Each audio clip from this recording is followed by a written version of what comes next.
জাতীয় সরকার যদি হতে হয় খুব একত্রিত হয়ে ইন্ডিয়া আউট আন্দোলনটা গড়ে তুলতে হবে, ভারতকে রুখে দিতে হবে। আমরা এখনো একত্রিত হতে পারছি না, আমাদের মধ্যে এখনো বাম ডান বিভেদ চলছে, ইসলামী দল এবং অন্যান্য দলের মধ্যে বিভেদ হচ্ছে। আমরা এখনো একত্রিত হয়ে আন্দোলনটা গড়ে তুলতে পারছি না।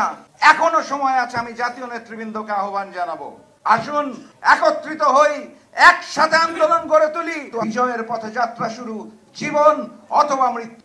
ভারতের শিল্পী পঙ্কজ উদাস পরলোক গমন করেছে, এটা মিডিয়ার 4 নাম্বার হেডলাইন।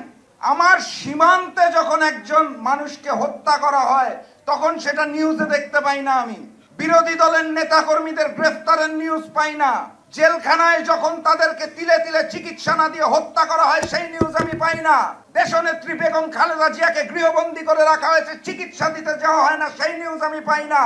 বেতারের 4 নাম্বার মূল শিরোনাম, পঙ্কজ উদাস ভারতের সঙ্গীত শিল্পী পরলোক গমন করেছে। এটা আমার দেশের জাতীয় বেতারের 4 নাম্বার হেডলাইন। তত্ত্বাবধায়ক সরকার হতে হলে হোক, কিন্তু একটি নির্দিষ্ট দলের আন্ডারে, আওয়ামী লীগের আন্ডারে বাংলাদেশে সুষ্ঠু নির্বাচন সম্ভব নয়। এটা একবার না 3 বার প্রমাণ হয়ে গেছে, এটাকে আর নতুন করে প্রমাণের কিছু নাই। আমরা যদি আমাদের দাবি দাওয়া নিতে চাই তাহলে ওই তত্ত্বাবধায়ক সরকারটা প্রয়োজন, এবং তত্ত্বাবধায়ক সরকার যদি পেতে হয় তাহলে শেখ হাসিনার পতনটা প্রয়োজন। আর স্পষ্ট করে বুঝতে হবে, আমি পুলিশ প্রশাসনকে দোষ দিই না, পুলিশ প্রশাসন শেখ হাসিনার নিয়ন্ত্রণে আর শেখ হাসিনা ওই ভারতের নিয়ন্ত্রণে, তাদের করণীয় কিছু নাই, আমাদের করণীয় অনেক কিছু আছে। গতকালকে আমি আমার গাড়ি নিয়ে সন্ধ্যার পরে যাচ্ছিলাম, রেডিওতে বিভিন্ন অনুষ্ঠান হয়, জ্যামের মধ্যে বসে আছি, আমি অনুষ্ঠান শুনছি। বাংলাদেশের একটা 5 মিডিয়া আছে, বিটিভি আপনারা জানেন, আর বেতার জগতে আছে হচ্ছে বাংলাদেশ বেতার। বেতারের একটা নিয়ম হচ্ছে রাত 8:30টার সময় যত রেডিও চ্যানেল আছে সব জায়গায় বাংলাদেশ বেতারের ভাষণটা শোনাতেই হবে, বাধ্যতামূলক, না হলে চ্যানেল চলতে পারবে না। তো নিয়ম করে ওই সময় বেতারের যে নিউজটা রাত 8:30 সেটা শুরু হয়ে গেল।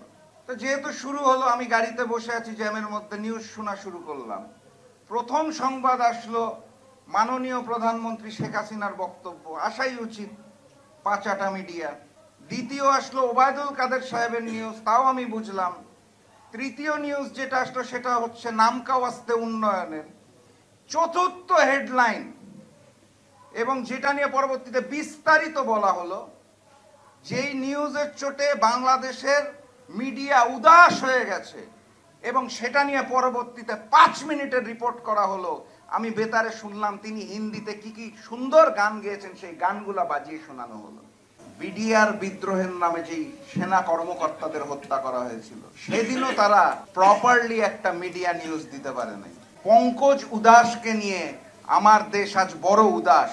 এই উদাসীতা দেখে আমিও বড্ড উদাস।